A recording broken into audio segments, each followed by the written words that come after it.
بسم اللہ الرحمن الرحیم نحمدہ ونصلی ونسلم علی رسول الکریم وعلی آلہ وصحبہ اجمعین۔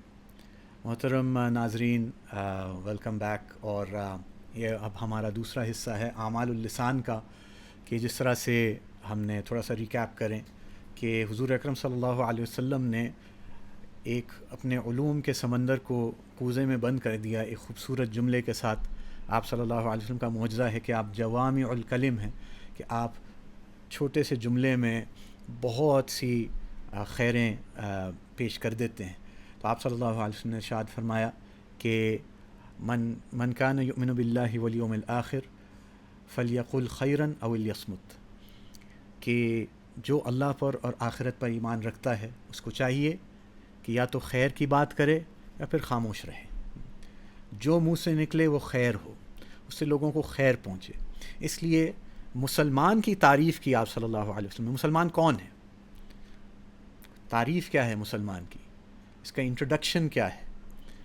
تو آپ نے فرمایا المسلم من سلم المسلمون من لسانہ و یدہ، او کما قال علیہ الصلوۃ والسلام، کہ مسلمان وہ ہے کہ جس کی زبان اور اس کے ہاتھ کے شر سے سارے مسلمان محفوظ ہوں، بچے ہوئے ہوں، سلامتی میں ہوں، ان کو کوئی خطرہ نہ ہو کہ اس کی زبان سے مجھے یہ تکلیف اور یہ اذیت اور یہ شر پہنچے گا، یا اس کے ہاتھ سے، یعنی کہ اس کے قول اور اس کے فعل سے، دونوں سے باقی سارے مسلمان بچے ہوئے ہوں۔ ظاہری بات ہے اس میں آپ صلی اللہ علیہ وسلم نے تمام انسانیت کو شامل اس لیے نہیں کیا کیونکہ کبھی کبھار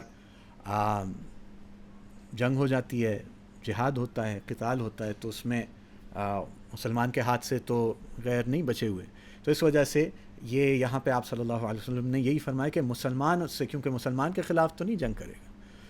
تو بہرحال بات سمجھنے کی یہ ہے کہ تمام باتوں کا جو عطر ہے اور اس کی جڑ ہے، اس کی بنیاد ہے، وہ اس زبان کا صحیح استعمال ہے، اس پر قابو ہے، اس پر عبور ہے، اور اس کو صحیح رخ پہ اللہ کی اطاعت پہ لگانا ہے۔ اور یہی زبان، یا اسی زبان کے بول آدمی کو مؤمن، ایمان کا دعوے دار بنا دیتے ہیں، یا پھر کفریہ جملے بلوا دیتے ہیں۔ تو ایمان اور کفر کی تمیز بھی اس زبان سے ہوتی ہے۔ حضرت معاذ بن جبل رضی اللہ عنہ صحابہ میں بہت بڑا نام ہے، نوجوان صحابی تھے آپ صلی اللہ علیہ وسلم کے زمانے میں، لیکن علم میں ایسی پختگی اور ایسا تفقہ تھا کہ زمانے کے فقہا میں سے تھے۔ حضور صلی اللہ علیہ وسلم کے صحابہ میں جو بڑے فقہا ہیں، جن کو مفتی کا درجہ اس زمانے میں ملا ہوا تھا، فتوے کی اجازت ملی ہوئی تھی، ان میں حضرت معاذ بن جبل رضی اللہ عنہ بھی ہیں، اور آپ صلی اللہ علیہ وسلم ان سے بے حد محبت کرتے تھے۔ وہ خوش نصیب روح ہیں اور اللہ تعالیٰ کے ایسے محبوب ہیں کہ جن کو یہ شرف نصیب ہوا کہ حضور صلی اللہ علیہ وسلم نے فرمایا یا معاذ، اے معاذ، واللہ انی احبک، کہ اللہ کی قسم میں تم سے محبت کرتا ہوں۔ اب سوچیں وہ ہستی، اس کا کیا مرتبہ ہوگا جس کو اللہ کے حبیب صلی اللہ علیہ وسلم فرما رہے ہیں کہ میں تم سے محبت کرتا ہوں۔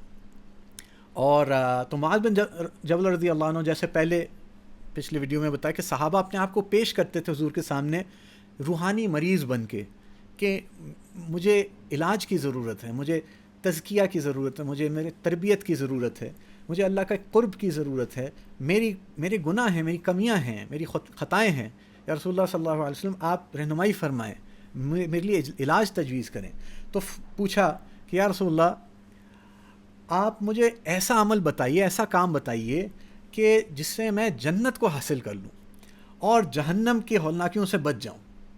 تو آپ صلی اللہ علیہ وسلم نے فرمایا کہ معاذ، بے شک تم نے ایک بہت عظیم سوال کیا ہے مجھ سے، بہت بڑی چیز پوچھ لی ہے تم نے، اور یہ لیکن آسان ہے اس کے لیے جس کے لیے اللہ آسان کر دے۔ یعنی ویسے تو اس پر آنا اس کے لیے مجاہدہ ہے، اللہ آسان کر دے جس کے لیے، اس کے لیے آسان ہے۔ تو آپ صلی اللہ علیہ وسلم نے فرمایا کہ سب سے پہلے کہ دیکھو، اللہ کی عبادت کرو، اس کے ساتھ کسی کو شریک نہ ٹھہراؤ، نماز قائم کرو، رمضان کے روزے رکھو، زکوٰۃ ادا کرو، اور اللہ کے گھر کا حج کرو۔ پھر آپ صلی اللہ علیہ وسلم نے فرمایا کہ کیا میں تمہیں اس بات کی رہنمائی نہ کروں کہ جو خیروں کے دروازے ہیں، خیروں کے ابواب، فرمایا خیروں کے جو گیٹ ویز ہیں، دروازے ہیں، ان کی میں تمہیں رہنمائی نہ کروں، ان کی نشاندہی نہ کروں؟ فرمایا کہ روزہ ڈھال ہے، روزہ رکھنا یہ ڈھال ہے برائی سے، جہنم سے، اللہ کے عذاب سے، شیطان سے، اور صدقہ یہ گناہوں کو ایسے مٹا دیتا ہے، ایسے بجھا دیتا ہے جیسے آگ پانی کو بجھا دیتی ہے۔ اور آدمی کا تہجد کے وقت رات میں اللہ کے سامنے کھڑے ہو کے عبادت میں لگنا، یہ خیروں کے دروازوں میں سے ہیں یہ تینوں چیزیں۔ پھر آپ صلی اللہ علیہ وسلم نے اس کی تائید میں قرآن پاک کی آیات تلاوت فرمائیں، سورہ سجدہ کی، اعوذ باللہ من الشیطان الرجیم، تتجافى جنوبهم عن المضاجع يدعون ربهم خوفا وطمعا ومما رزقناهم ينفقون فلا تعلم نفس ما اخفي لهم من قرة اعین جزاء بما كانوا يعملون۔ پھر آپ صلی اللہ علیہ وسلم نے اگلی بات فرمائی کہ کیا میں تمہیں ہر چیز جو یہ بات ہے، تو ساری جو بات ہے اس کا سر کیا ہے، اس کا سر کیا ہے، اس کا ستون کیا ہے، اور اس کی چوٹی کیا ہے، یہ میں اس کے بارے میں نہ بتاؤں تمہیں؟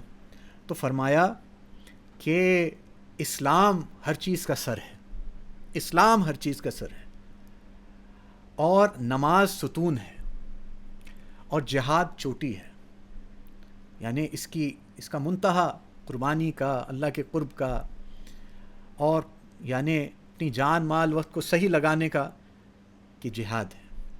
پھر آپ صلی اللہ علیہ وسلم نے فرمایا کیا میں تمہیں بنیاد نہ بتاؤں؟ پھر یہ سارے معاملات میں نے تمہیں بتا دی، اب سارے معاملات کی بنیاد کیا ہے، ان ساری چیزوں پہ عبور کیسے حاصل ہو، کس کے لیے اللہ آسان کر دے یہ ساری چیزیں؟ تو معاذ رضی اللہ عنہ نے عرض کی یا رسول اللہ ضرور بتائیے۔ تو ارشاد فرمایا، زبان کو پکڑ لیا آپ صلی اللہ علیہ وسلم نے ایسے، پھر ارشاد فرمایا کہ اس پہ لگام دو، اس کو قابو کر لو، اس کو قابو کر لو۔ پھر آپ صلی اللہ علیہ وسلم سے حضرت معاذ نے پوچھا کہ یا رسول اللہ، کیا جو ہم باتیں کرتے ہیں اس کا بھی ہمیں حساب دینا پڑے گا، اس کے بارے میں بھی ہم جواب دیں قیامت کے دن؟ تو آپ صلی اللہ علیہ وسلم نے ارشاد فرمایا، اے معاذ تیری ماں تجھے روئے۔ یہ ایک عربوں کا ایک محاورتاً ہے کہ اللہ تمہیں سمجھ دے، اس کا مطلب یہ بنتا ہے کہ اللہ تمہیں سمجھ دے، جیسے ہم کہیں اللہ تمہیں ہدایت دے۔ تو یہ عرب کے یہاں ایسا ایک جملہ تھا، تیری ماں تجھے روئے، کہ اے معاذ کیا کوئی اور بات ایسی ہے جو لوگوں کو جہنم، دہکتی جہنم کی گہرائیوں میں پھینک دے ان کے منہ کے بل سوائے ان کی زبانوں کے؟ کیا لوگوں کو جہنم میں پھینکنے والی چیز، منہ کے بل پھینکنے والی چیز، ان کی زبان سے زیادہ کسی اور چیز کا اس میں عمل دخل ہے؟ تو یہ آپ صلی اللہ علیہ وسلم کی سنہری نصیحت، یہ ہم اپنے پلے سے باندھنے۔ اور کیا فرمایا آپ صلی اللہ علیہ وسلم نے؟ مومن کی شان کو کیا ہے، مسلمان بتایا کہ مسلمان کی زبان سے کسی مسلمان کو تکلیف نہیں ہوتی۔ مومن کون ہے؟ لیس المؤمن بالطاعان ولا اللعان ولا الفاحش ولا البذیء، کہ مومن وہ ہے جو کبھی تانا نہیں دیتا، جو کبھی لعنت نہیں کرتا، لان تان مومن کی شان نہیں، لان تان یہ مومن کو زیبا نہیں دیتی، فحش گوئی نہیں کرتا، بیہودہ بات، گالم گلوچ، گندی گالیاں، کسی کی عزیز و اقربا کو برا بھلا گندا کہنا، گندی سوچ کو اپنی زبان پہ لانا، فحش گوئی کرنا، گندا مذاق، بیہودہ مذاق، بے حیا باتیں مومن نہیں کرتا۔ ولل بدی بھی تقریباً یہی معنی آتا ہے کہ فحش گوئی، منہ پھاڑ کے بولنا، جو منہ میں آیا بول دیا، لوگوں کو ذلیل کرنا، لوگوں کے سامنے بے حیائی کی باتیں کرنا، تو یہ مومن نہیں ہے، یہ مومن ہو ہی نہیں سکتا، اس سے دھونا پڑے گا اپنے آپ کو۔ اور کیا فرمایا کہ یہ بھی اللہ تعالیٰ کو پسند نہیں ہے کہ لچھے دار باتیں، بڑی جو ہے نا لگی بندی اور لپٹی اور جو ہے اس طرح کی باتیں کرنا، لوگ لفاظی کرنا، شیشے میں اتارنا، لوگوں کو الفاظ کے چنبل میں پھنسانا، یہ اللہ تعالیٰ کو نہیں پسند۔ اس لیے فرمایا ان اللہ یبغض البلیغ من الرجال الذی یتخلل بلسانہ کما تتخلل البقرہ۔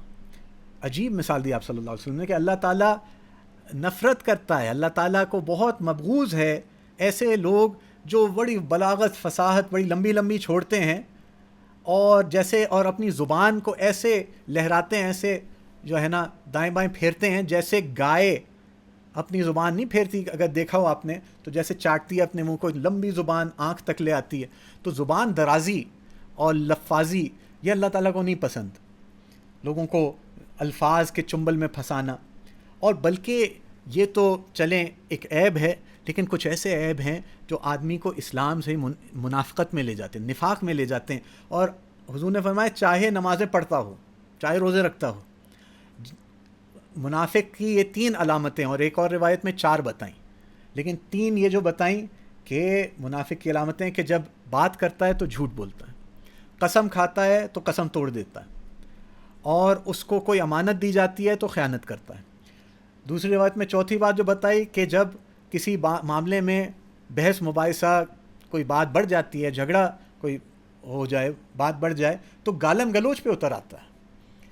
تو دیکھیں منافقت کی علامتیں بھی کیا بتائیں، زبان سے تعلق رکھنے والی، کہ جھوٹ بولنا، گالی گلوچ کرنا اور وعدہ خلافی کرنا.